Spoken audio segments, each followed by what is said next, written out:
My name is Jacob Rahman and I'm the founder of Soho Design House.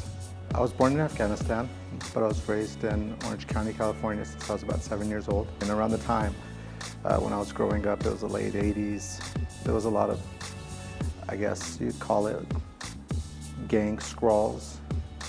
There was a lot of gang culture. And then just watching the lettering and stuff like that. And then that evolved into tagging, and tagging evolved into pieces. And those are sort of the formative years of art before I discovered MC Escher and Salvador Dali, Michelangelo.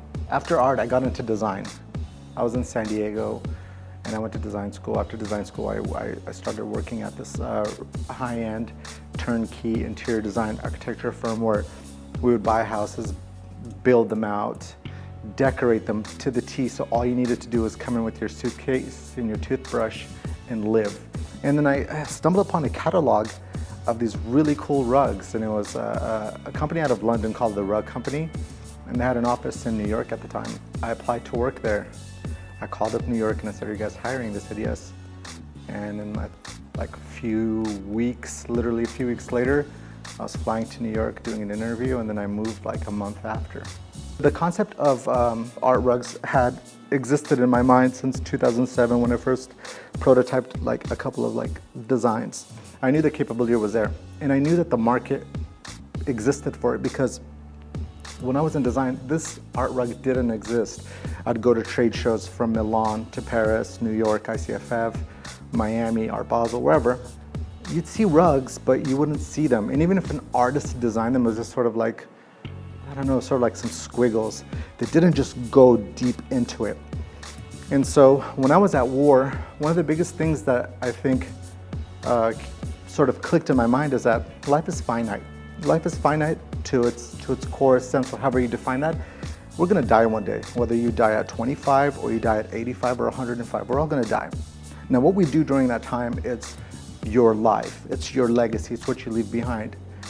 And so I think being at war and seeing the reality of like, whoa, life can end, is when it dawned on me that like, hey, I've had this idea of making an art rug, so let's just do it.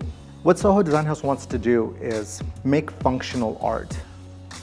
It's great to have a piece of artwork and you look at it, you admire it, it's that visceral feeling. But imagine being able to like pull it off the wall and utilize it like as we are here. Take your shoes off and walk on it, lay on it, and experience it. There's all kinds of rugs. You know, they're from machine made to handmade to mass produced. And these ones are like super high end.